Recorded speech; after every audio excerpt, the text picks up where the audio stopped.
Dia rumahnya adekku, namanya Aisyah. Besar kan? Isinya juga ada kok. Nah, kalau mau lihat, ya.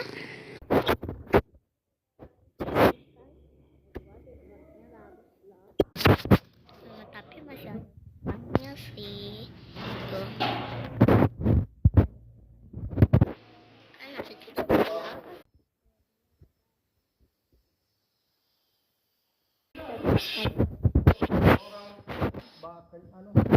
Maksudnya rata sama begininya.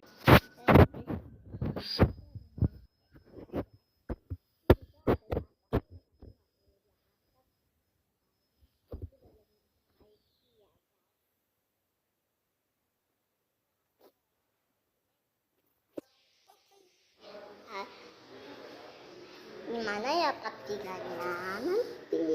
Apa